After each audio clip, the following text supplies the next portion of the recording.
este momento que fue el cambio hacia la abstracción, creo que viene a partir de esta meditación llamada Vipassana, que es una meditación budista, que pues se aprende yéndose 10 días de aislamiento total. Mi trabajo siempre ha estado como muy enfocado en esta pregunta de quiénes somos, ¿no? Mi trabajo figurativo tenía que ver mucho con identidades, o sea, cómo nosotros todo el tiempo nos personificamos en algo, ¿no? Entonces, pues tiene que ver mucho con las máscaras, luego se volvió como un poquito irónico con lo de los insectos, como con esta idea de quiénes somos, trabajar con la mente o ver tu mente durante tanto tiempo, pues me causaba mucha curiosidad. Y entonces dije, pues vamos a ver si puedo hacer esta experiencia.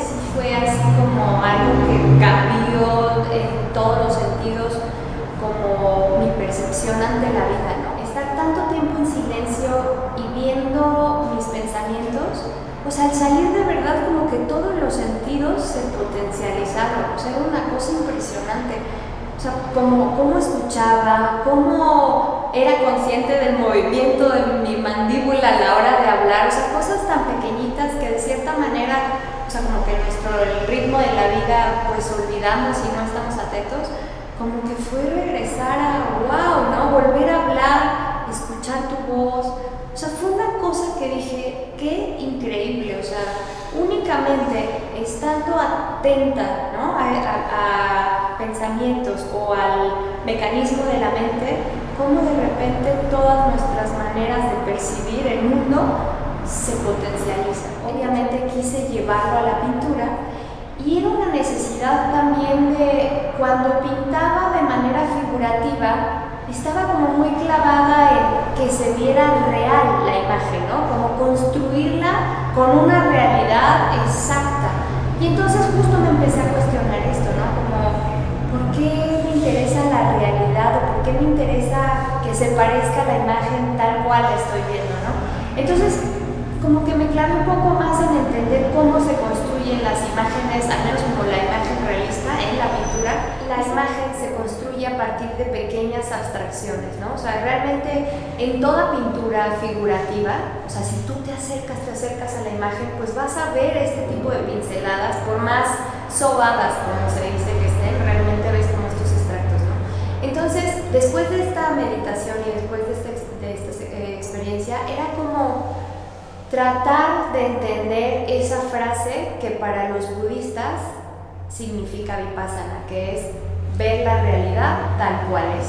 Como que justo rondaba en mi cabeza qué es la realidad, ¿no? O sea, cómo vemos la realidad tal cual es. Y entonces, pues fue justo como tratar de explorar una pintura donde ahora no representara, porque de cierta manera mi proceso figurativo siempre era representar una imagen muy narrativa, ahora era como llevar una pintura, o sea, como la realidad, que se manifestara la realidad dentro de la pintura por sí misma. Y entonces encontré esta técnica que se llama encausto, que es cera de abeja sobre madera o sobre MDF, y las primeras piezas justo me interesaba como hacer una especie de performance donde yo primero meditaba durante un tiempo y después de meditar empezaba a realizar la pintura, como con esta idea de que realmente se impregnara, ¿no? Como algo energético que pasaba, pero más allá de eso, que el ambiente interviniera en la imagen de la pintura. Y entonces empiezo a trabajar todos estos barridos, todos estos como pues abstracciones, por así decirlo, esta imagen donde sucede no nada más porque yo decido los colores, el formato, ciertas cosas, sino que también la propia temperatura, si hay corrientes de aire, ¿no? La densidad del pigmento, o sea, como características del ambiente son tan importantes en ese momento para lo que va a suceder que lo que yo decido, ¿no? O sea, estaba también como tan acostumbrada a tener todo tan controlado en la imagen figurativa que quería explorar ya una cuestión mucho más libre, ¿no? Y que no dependiera todo de mí, sino de la realidad tal cual es. Toda esta investigación me fui llevando a trabajar con el vacío para entender cómo como a nivel materia de qué estamos hechos, ¿no? Entonces, bueno, ahí surge toda esta investigación acerca del átomo, como que me preguntaba, a ver, nosotros, ¿qué somos, no? Bueno, átomos. Bueno, y entonces, ¿qué es el átomo? ¿O qué nos han dicho que es el átomo? Y entonces encontrar esto que el 99.9 del átomo es vacío, ¿no?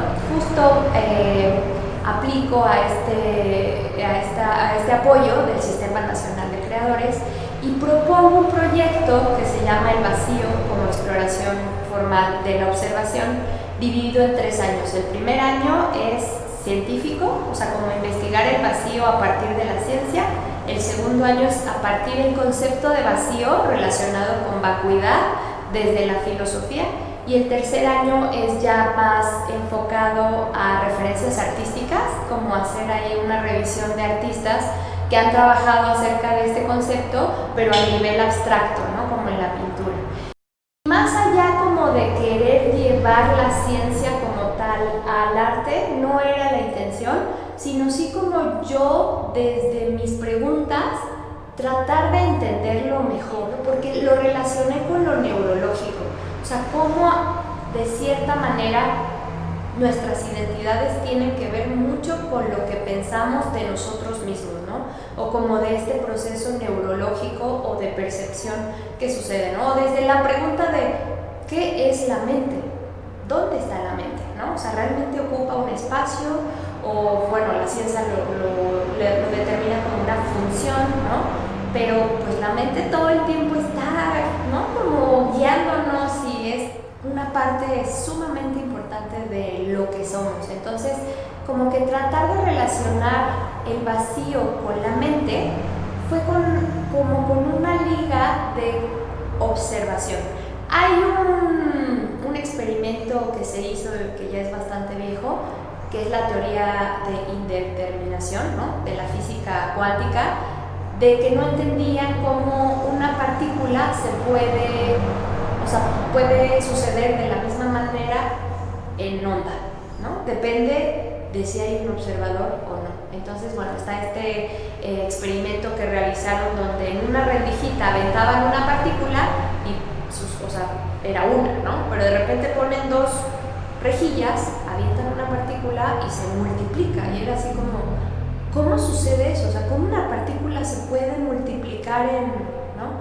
Y entonces a mí eso me crea una fascinación de pensar nuestra partícula más pequeña, o sea, de lo que estamos hechos, en realidad todo el tiempo se está multiplicando y es como si existiéramos infinitas veces, ¿no?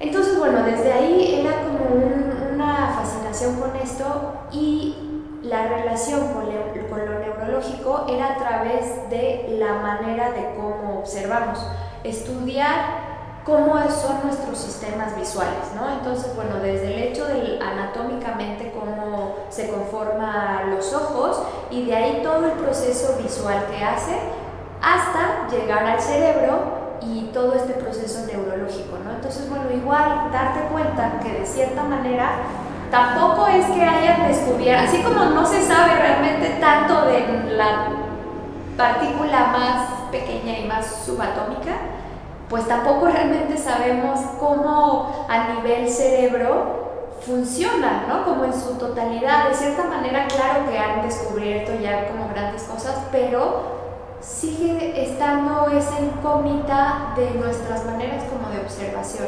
Decido hacer una serie de pinturas, todavía con esta técnica del encausto, y también un ejercicio de un psicoanalista que se apellida Rorschach, que justo él hacía con tinta dentro del papel, doblaba la tinta y las imágenes que salieran se las mostraba a sus pacientes y sus pacientes, de acuerdo a lo que dijeran que ve, pues los diagnosticaba. Eso me interesaba en primera como la imagen se convertía como en como si fueran tomografías del cerebro, o sea, como esta relación, esta referencia de una tomografía a estos dibujos, como que me parecía muy, muy interesante. Y luego, la imagen que se da, echarla a andar y preguntarle a alguien, ¿tú qué ves?, ¿no? Y entonces que él te dé una respuesta y luego le preguntas a otro y te da algo totalmente diferente, otra respuesta,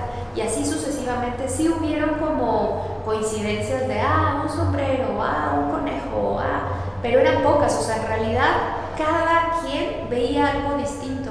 Y a mí eso me parecía como increíble, de cierta manera, que la realidad sucede dentro de nuestra percepción, ¿no? Dentro de nuestra mente.